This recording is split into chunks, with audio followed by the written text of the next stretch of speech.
From the studios of Farm Journal Broadcast, this is AgDay.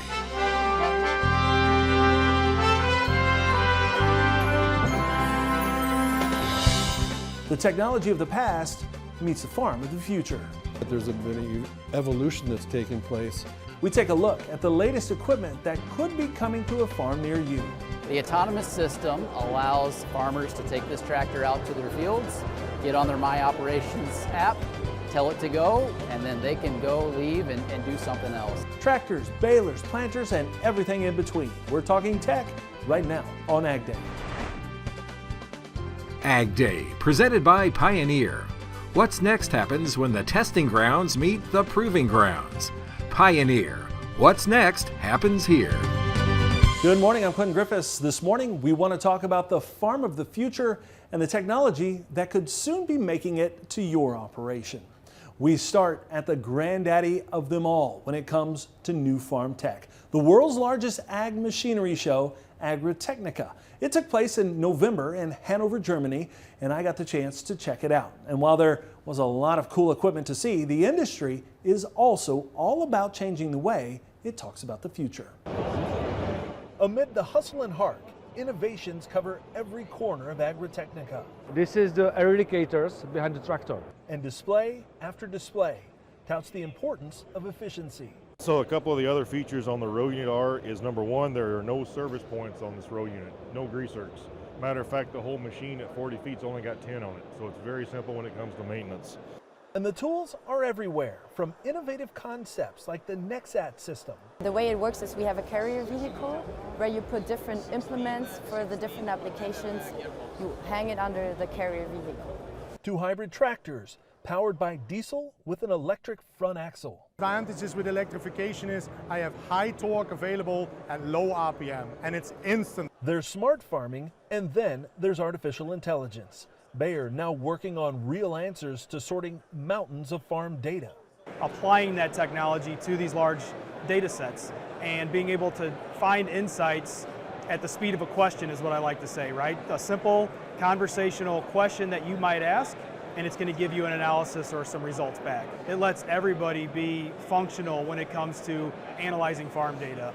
Data collected and data solutions in real time. And as the grain is running up the clean grain elevator, we always take a sample, we auger it through this bypass in front of the near-infrared sensor's light, and we measure in real time, for example, the protein content of your wheat, the starch content of your barley, or the oil content of your oilseed rape. In real time. The ideas are plentiful, but ultimately it's about adoption. Adoption rate's always hard because you're changing the way you do business, right? And changing the way you operate. And it's a matter of, part of it is being able to illustrate, here's what it really means to you, bottom line, dollars and cents, because dollars and cents usually talk. It also means that there's a whole lot of communication, a whole lot of training that needs to be done in a whole lot of levels. So often adopting these new efficient tools boils down to money. How do we make sure that enough people are utilizing the tools so they can, in fact, be efficient as they possibly can in the operation? From manufacturing to planting to harvest. We were running this machine absolutely up to its maximum with a 15-meter, 50-foot header. You were throwing a tray under this machine and there was no losses discernible behind the combine. Losses is lost grain, but it gives you a problem and it's lost money. As the industry pushes to eliminate the slack and make each and every turn count. In Hanover, Germany, I'm Clinton Griffiths reporting. And I'll have more to show you from Agritechnica in Germany coming up. But first, take a look at what was crowned the International Tractor of the Year per 25 independent journalists. The winner, the Claas Zerion 12.650 Terra Track. The series includes the 2 models. It has a Mercedes-Benz 6-cylinder engine that can utilize hydrogenated vegetable oils. Now, when they leave the factory, they're also filled with sustainable fuel. Now, inside, it can allow automated steering along with section control, variable rate, and automatic documentation. One thing that's being talked a lot about these days when it comes to farm equipment, autonomous technology. Raven and Forward Group conducting a survey last May of 225 cart operators, finding 65% of them have an interest in adopting autonomy, with 29% having high levels of enthusiasm enthusiasm. 67% said they are aiming to adopt the technology by the year 2027. To that end, Purdue University researchers are working on autonomous technology that will hopefully prevent people at harvest from saying it's the grain operator's fault. They're working with John Deere to autonomously offload grain during harvest. Now, I spoke with John Evans, an assistant professor in ag biological engineering here at Purdue. He says when producers have to stop and offload grain, they can lose up to 30% of efficiency in a field. Plus, there's the risk of grain spillage. Now, John tells me he and his team have come up with something they believe will allow producers to unload on the go more often. We basically have a sensor that looks down into the grain cart, and it is estimating the amount of fill that's currently in the grain cart. And from there, it piggybacks onto John Deere's existing machine sync software, which allows us to control the relative position between the grain cart and the combine. So before, with a machine sync, which is great, the operator still has to look over and actually manually control where that grain cart is. Now with this system, it looks down, looks at the fill level, and then tells the tractor which way to move relative to the combine. So the combine operator now doesn't have to worry about it. He can focus on doing his job, and that'll take care of itself. John says the technology can mean a lot less stress for farmers, something you can't necessarily measure, but can make a big difference at harvest time. AGCO recently showing off its latest machinery, technology, and prototypes at a field day in Kentucky to Farm Journal, also with a focus on autonomy. Planned for a limited introduction in 2 years, the company is developing an autonomous grain cart system. Company also demonstrated an electric Fendt tractor with the focus of having these tractors work for up to 6 hours before they need charging. And how about an autonomous baler? Fendt engineers say they're still testing the setup, which they hope to have commercially available in 2025, complete with swath detection and auto guidance. Other companies also rolling out a lot of new tech this year, including New Holland with its first all-electric utility tractor. The T4 electric power uses a state-of-the-art lithium-ion battery pack to power a fully electric drivetrain. It's estimated the 74 horsepower tractor can run for about 4 hours on average, or up to 8 hours for low energy demand jobs. It comes in 4-wheel drive and with an 84-inch bucket and can perform some autonomous tasks. The tractor is the latest development in the company's alternative energy lineup, which includes equipment powered by methane and liquefied natural gas. Ag tech company Raven Industries unveiling its Raven Cart automation, which helps to sync the grain cart's speed and heading with the combine during unload on-the-go operation. The company says this aftermarket product can reduce tractor and combine operator stress by up to 1/3. It also released direct steer and electric drive automatic guidance technology. And Case IH also unveiling its new Steiger, calling it the most powerful Steiger ever. At 778 peak horsepower, Case says this model ranges in size and scale with an eye on visibility, maneuverability, and roadability, but the main goal is efficiency for farmers.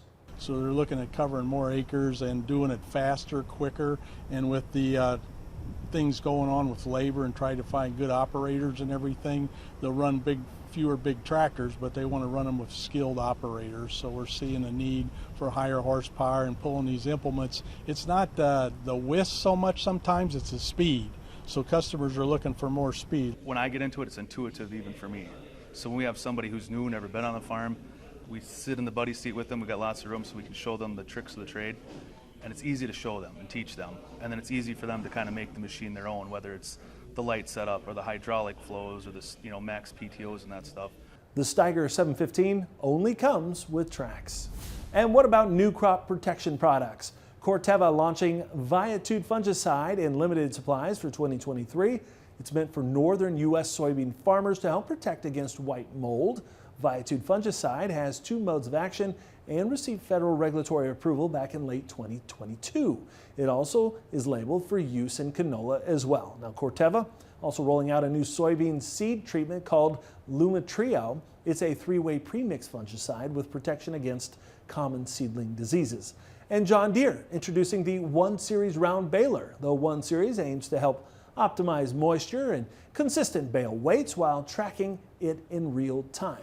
Farmers are able to read bale moisture, net wrap availability, and weight in real time via a new in-cab display.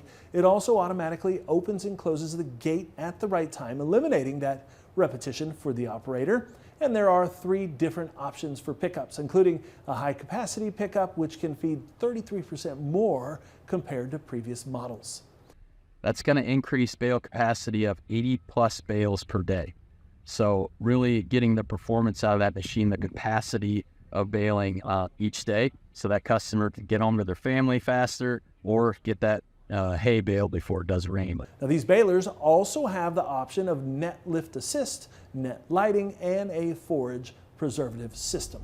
And John Deere is looking to space to help farmers plant more crops. The farm equipment company telling the Wall Street Journal it wants to use satellites to connect farms in remote areas of Brazil and the U.S. Now, Deere says it wants to generate 10% of its annual revenue by the end of the decade from software fees for using its driverless tractors, smart crop sprayers, and other enhancements. And that's just the start of our look at the latest trends in farm technology. Coming up, we head back to Germany and Agritechnica for more on what the equipment industry will be focusing on in the new year. And later, we celebrate the new and the old. See the technology of the past back at work.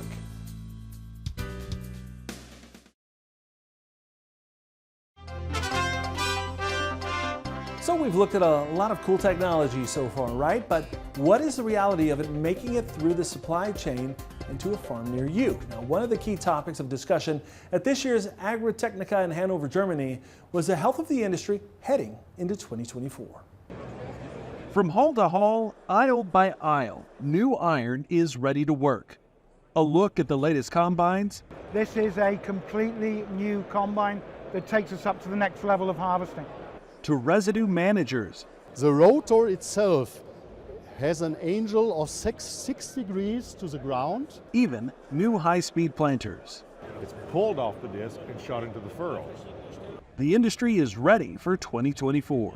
Obviously, many of our equipment manufacturers, maybe based in the United States, are multinational companies that are selling around the world. But also, those global dynamics of each one of those countries affects our ability to sell grain around the world. And obviously, that has a tremendous impact on the equipment that we sell here in the United States. A global marketplace that in the last couple of years has felt its supply chain slip amid pandemic-induced pressures. We learned something during the pandemic, and that was that our supply chain is wildly efficient and pretty fragile. Which is changing the way many of the businesses here at Agritechnica manage their inventory. There's been an evolution that's taking place, and the evolution is, well, we need to keep, from a manufacturing perspective, we need to keep a little inventory here, especially on the critical components that we may have. And so it's sitting there just in case there's a supplier issue that takes place, we've got this inventory. We've built our warehouses, we've built our manufacturing, we built all of our transportation system to support that system that is still very efficient and still very valid, but having a few more parts on the shelves does have implications and some ripple effects throughout the entire industry. Part of that is the added cost of keeping inventory on hand, but balanced against shutting a line down completely. It's an expense worth the investment. Today's supply chains aren't perfect, but they are much improved. The supply chain is truing up. We had to change our business a little bit too, and make sure we have the inventory, parts and components so we can run our factories. But for most part, we are pretty much back to normal. While the uncertainty of grain prices and the pressure of high interest rates has ag machinery keeping a close eye. We take some surveying of manufacturers, and the perception is that, you know, maybe the next 6 months, next 6 to 12 months, we may see the curve come down a little bit in terms of short term, in terms of some of the equipment that's going to be sold. Longer term, the outlook remains positive. New innovations driving efficiency and production across the globe. The latest in ag equipment doesn't end with Agritechnica. Coming up, a look at new tools, more new tractors and planters as our focus on farm technology continues.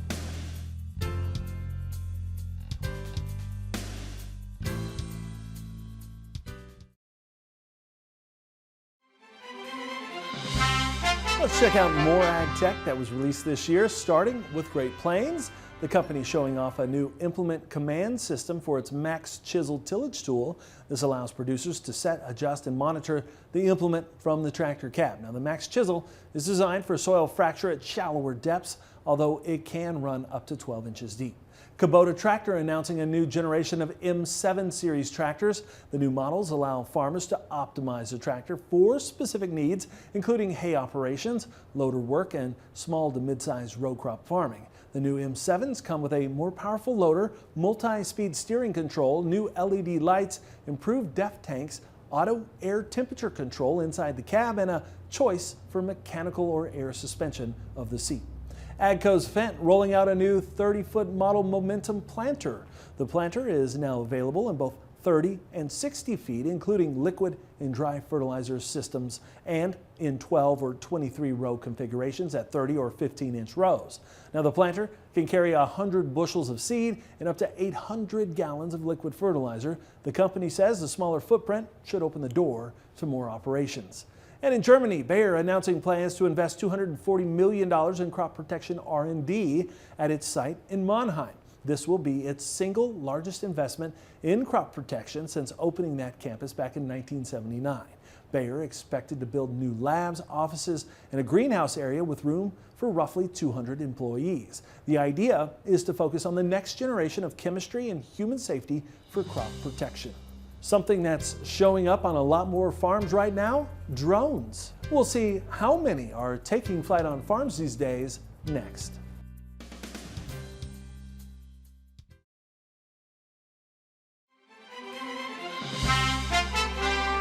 We've talked a lot about new technology, and a tech tool that is showing up on more farms is a drone. But how many farmers are using them to get a look at their crops? Well, USDA's Economic Research Service looking into it. It says aerial imagery of all kinds, drone, aircraft, or satellite, was used on only 7% of corn acres in the year 2016. The number was almost 10% for soybeans in 2018, while winter wheat in 2017 came in at 3.5%. Now, cotton in 2019 was just under 3% and sorghum 4.6%. Now, it says, for context, in 2016, more than 43% of farmers used yield maps and 21% used soil maps. Guardian Agriculture has received approval from the FAA to deploy its machines in California. Use of drones on farms has been surging, but Guardian is the first to get authorization in the U.S. to commercially operate a so-called eVTOL aircraft. It is electric. It can take off and land vertically. The company says demand is so strong it's booking orders for late 2025. But all that new technology comes with a bit of a learning curve, doesn't it? And you can bet this one young farmer is not a fan of drones. Dan Keenan of Merrill, Michigan, who calls himself Spartan Farmer on Twitter, snapping this photo earlier this year. He says, whenever any of the farm magazines out there do a pros and cons of drone ownership, he says his daughter Breslin has a con for you. As you can see, that drone got caught up in her hair. Little brother there looking on doesn't seem too concerned though. They did manage to get it untangled from her hair, and yes, she is okay. Yes, we've seen a bunch of cool new equipment, but sometimes the old stuff still works pretty well too. One farm took a trip back in time this year. Next.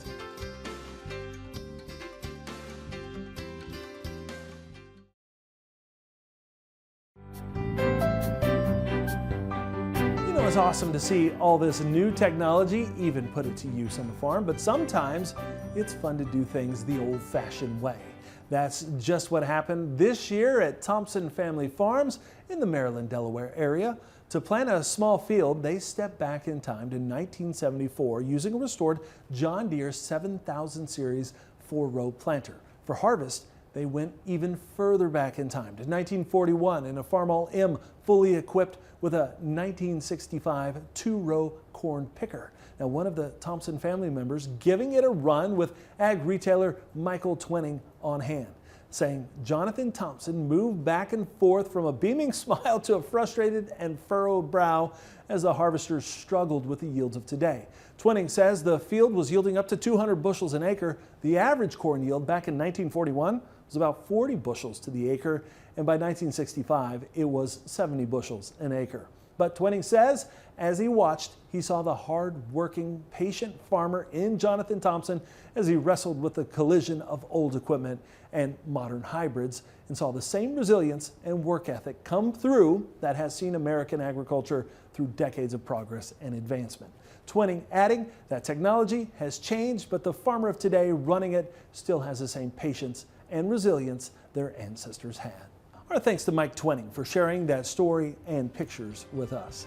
And that's all the time we have this morning. We're sure glad you tuned in. From all of us here at AgDay, I'm Griffiths. Have a great day.